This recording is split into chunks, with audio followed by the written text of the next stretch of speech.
Donc, ce que je vais vous partager, le message d'aujourd'hui, c'est le titre « Pourquoi Pâques ?» Voilà. Alors, Pâques, c'est pas seulement les œufs en chocolat, les petits lapins et les cloches. Et aujourd'hui, pour le monde, c'est ce que ça représente. Ça représente les vacances, les fêtes commerciales. En fin de compte, voilà, c'est ce que pour la plupart des gens, Pâques représente aujourd'hui. Alors, on va faire un retour en arrière, on va revenir au moment de la création, au moment où Adam et Ève sont entrés dans Dieu les a mis dans le paradis. Alors, Adam et Ève furent les premiers à fouler la terre. Dieu les avait placés dans le jardin d'Éden pour le cultiver et le garder. Mais il avait donné un commandement à Adam. Genèse 3,15 qui dit « Tu pourras manger de tous les arbres du jardin, mais tu ne mangeras pas de l'arbre de la connaissance du bien et du mal. Car le jour où tu en mangeras, tu mourras. » Et Genèse 2,9 dit « L'Éternel Dieu fit pousser du sol des arbres de toute espèce, agréables à voir et bons à manger. Et l'arbre de vie au milieu du jardin est l'arbre de la connaissance, du bien et du mal. » Oui, il y avait deux arbres. Celui de la vie, qui peut-être un jour, une autre fois, on pourra faire un message là-dessus, et celui de la connaissance. Genèse 3,6 aussi dit « Ève prit de son fruit », donc elle mangea du fruit de l'arbre de la connaissance, et elle en donna aussi à Adam, son mari, qui était auprès d'elle, et il en mangea. Ils avaient tous deux à leur disposition pour jouir pleinement et parfaitement de la vie avec Dieu. Il y avait toutefois une loi à obéir, un fruit défendu. Le commandement était bien simple et clair, et la malédiction pour le transgresser bien réelle. Pour le fait qu'il transgresse cette loi, il y avait une vraie punition. Cependant, sous la tentation de Satan, Adam et Ève se rebellèrent contre Dieu et le monde dans lequel ils vivaient furent radicalement transformés sous le courroux divin.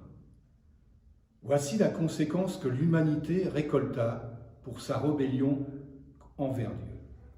Le monde ne serait désormais plus jamais le même qu'au temps d'Adam et Ève.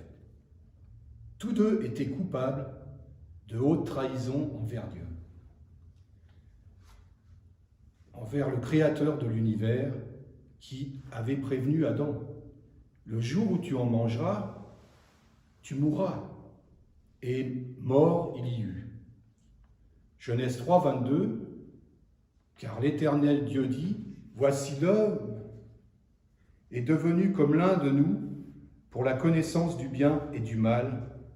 Empêchons-le maintenant d'avancer la main justement vers l'arbre de la vie mentionné dans Genèse 2, 9, d'en manger et de vivre éternellement. »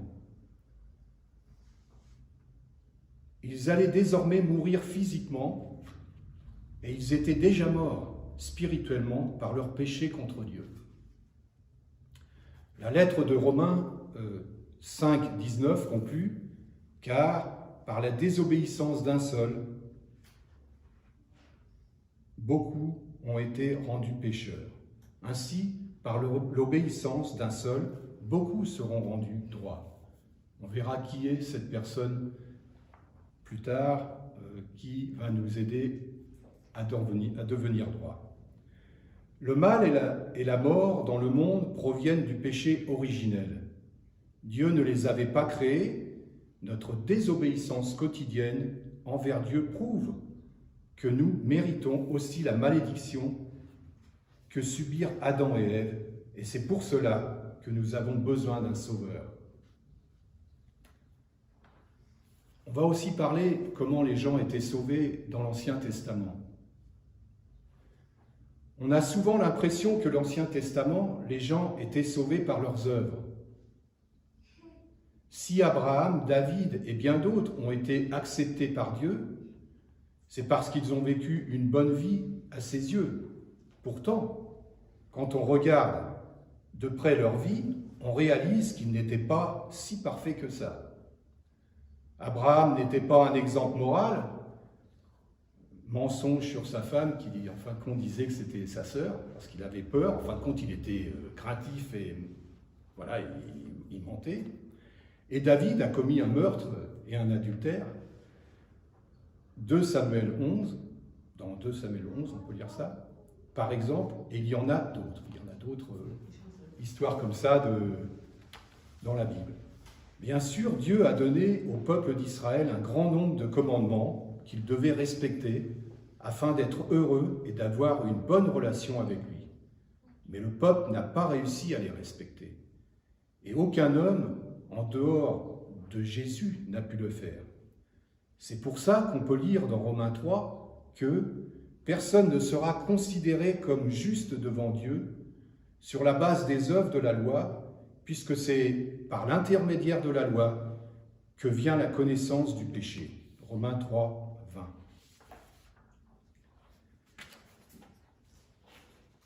Aucune personne dans l'Ancien Testament n'a réussi à obéir parfaitement à tous les commandements de Dieu. Personne n'a satisfait ce que la sainteté de Dieu exigeait. Personne n'a pu être sauvé de cette manière. Alors comment ils ont pu être sauvés? Le problème est le même aujourd'hui.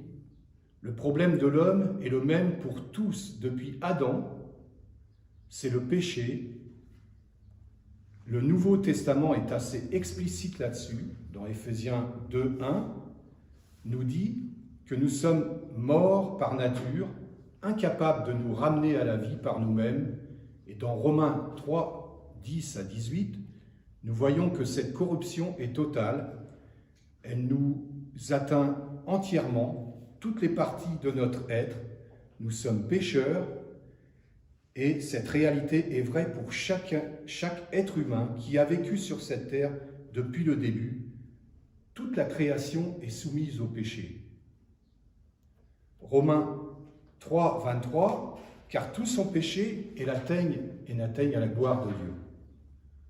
L'homme est pécheur, totalement perdu, et ne peut pas se sauver lui-même. Si Dieu n'intervenait dans sa vie, cela est vrai pour chacun de nous et pour chaque homme qui ait vécu avant la venue de Jésus. Jésus est le seul qui sauve. Face au problème du péché, la solution est Jésus. C'est Jésus qui est venu sur cette terre pour obéir là où nous avons tous échoué. C'est lui qui a donné sa vie comme un sacrifice sur la croix, à notre place, le sacrifice de Jésus pour tous les hommes. Jésus est mort pour tous les hommes, pour payer pour tous leurs péchés et endurer la souffrance, l'humiliation, les mots dégradants, les crachats, le supplice de la flagellation. On parlait de 40 coups de fouet.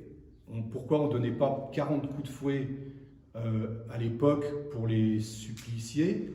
C'est parce que souvent, à plus de 39 ou 40 coups de fouet, la personne mourait, tellement c'était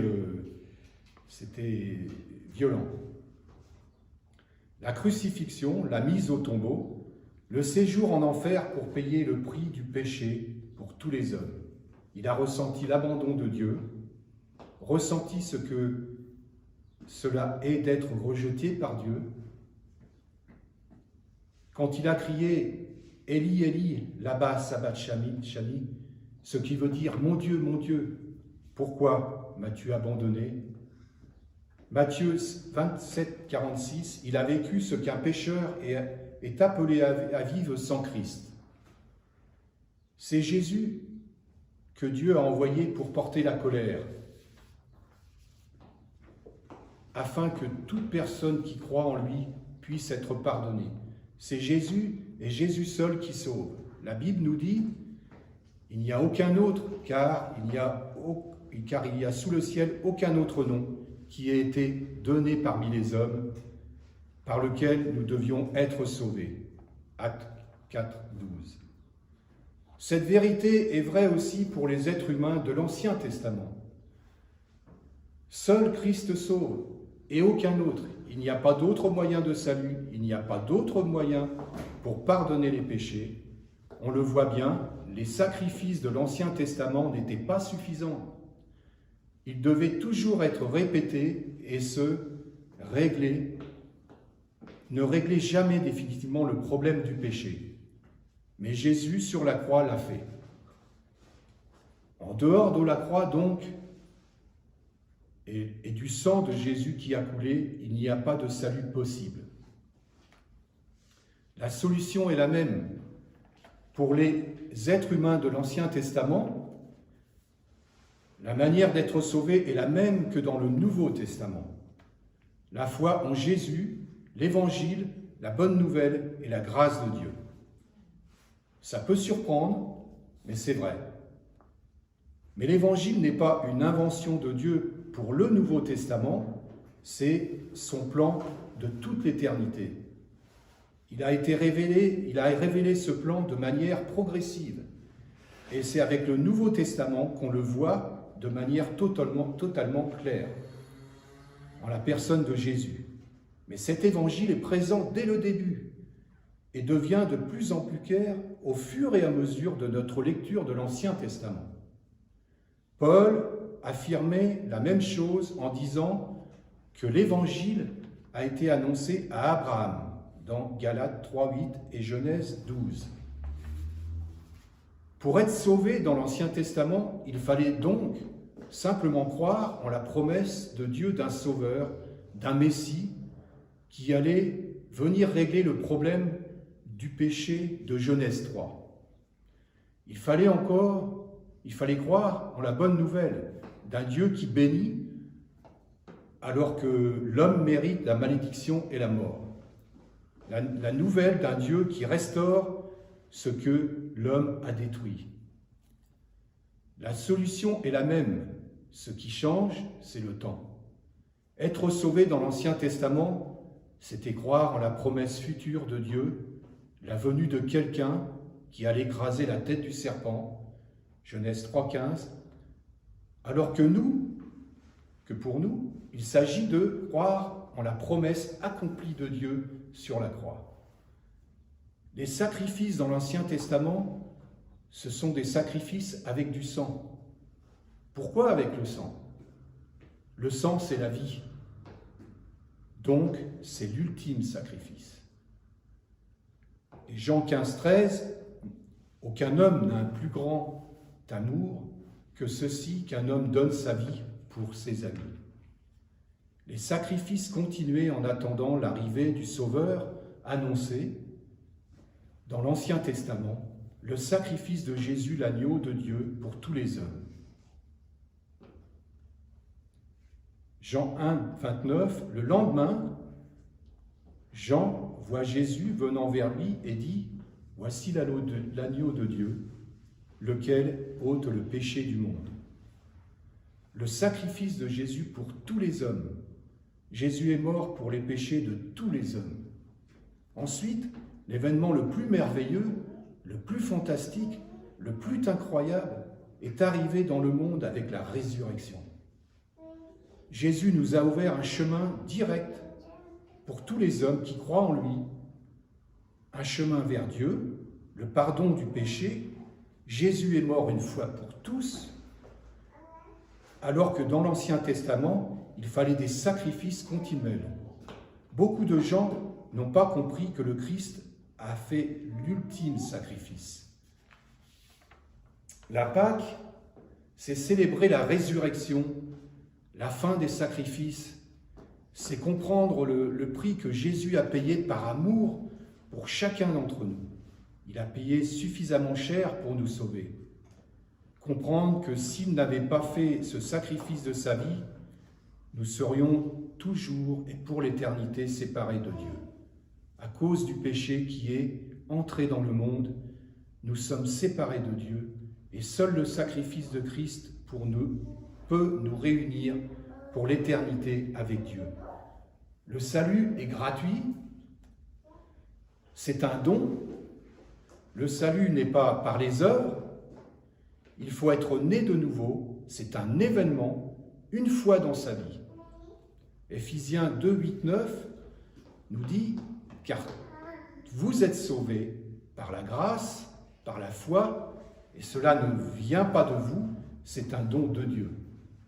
Ce n'est point par les œuvres, afin que personne ne se glorifie. » Romains 10, 9 « Si tu confesses de ta bouche le Seigneur Jésus et que tu crois dans ton cœur que Dieu l'a ressuscité des morts, tu seras sauvé. » Il y a aussi l'histoire intéressante des deux voleurs sur la croix, qui, en fin de compte, représentent les deux directions, les deux choix que, à la fin de leur vie, dans leur vie, les hommes ont à faire. Alors, dans Luc 23, de 39 à 42, un des malfaiteurs qui était pendu disait « Si tu as le Christ, sauve-toi toi-même. » Et nous avec. Donc il se moquait de lui. Il ne croyait pas en lui, il ne croyait pas que c'était le Messie. L'autre voleur le reprit, disant « Ne crains-tu pas Dieu, voyant que tu es sous la même condamnation? Et nous, en effet, nous sommes ici justement, car nous recevons la rétribution méritée pour nos actions.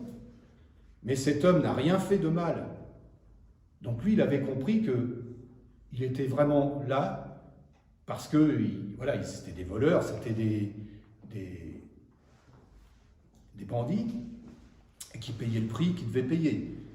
Mais il était bien conscient, donc c'est là qu'on voit qu'il était bien conscient qu'il avait la foi, que Jésus était pur, que Jésus était le Fils de Dieu, et que lui, il était là, voilà, pas pour les mêmes choses. « Seigneur, souviens-toi de moi quand tu viendras dans ton royaume. » C'est ce que le voleur a dit à Jésus parce qu'il avait la foi. Il a confessé de sa bouche, en fin de compte, c'est intéressant de voir ça aussi, c'est qu'il a confessé de sa bouche que Jésus était pur et qu'il était le Fils de Dieu, puisqu'il lui a demandé de venir dans son royaume.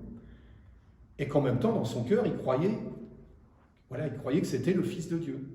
Donc là, on voit les deux choses importantes pour être sauvé, hein, croire et confesser.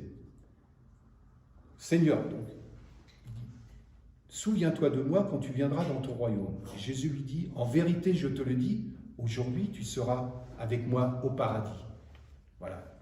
Donc ça, c'est vraiment une belle image des deux directions que l'être humain a le choix. Hein. C'est rejeter Jésus et aller en enfer, ou accepter Jésus et être au paradis avec lui. Le voleur, en confessant qu'il croyait en Jésus, a ouvert la porte du paradis. Jean 11, 25 à 26, Jésus lui dit « Je suis la résurrection et la vie. Celui qui croit en moi vivra. Quand même il serait mort, et quiconque vit et croit en moi ne mourra jamais. Crois-tu cela ?» Il fallait que Jésus meure pour que nous puissions vivre. Acte 4, 12.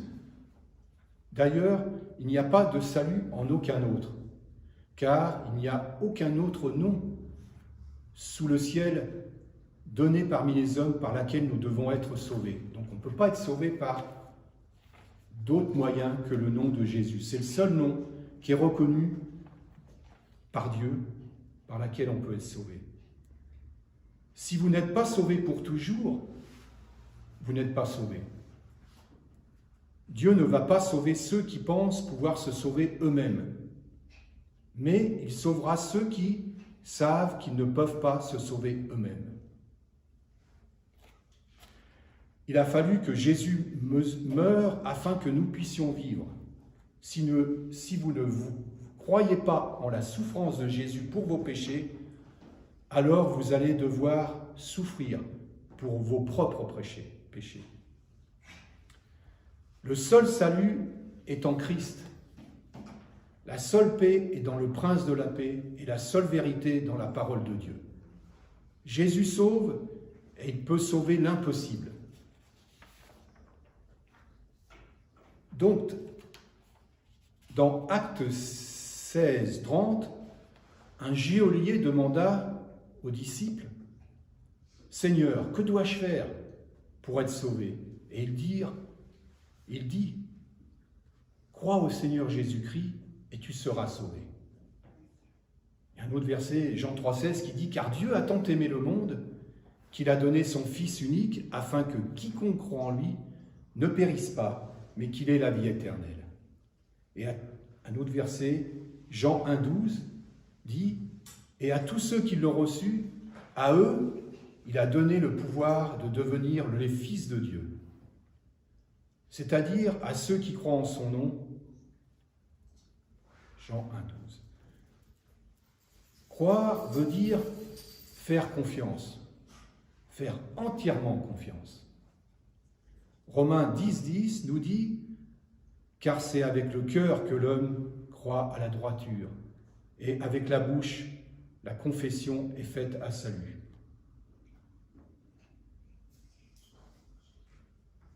Si vous voulez maintenant mettre votre confiance en Jésus, je vous encourage à le confesser par cette petite prière. Seigneur Jésus, vous avez qu'à répéter après moi.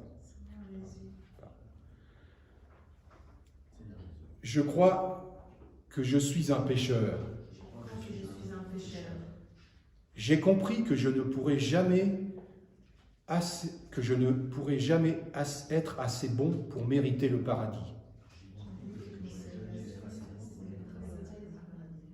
Tu as donné ta vie pour payer la punition que je mérite pour tous mes péchés.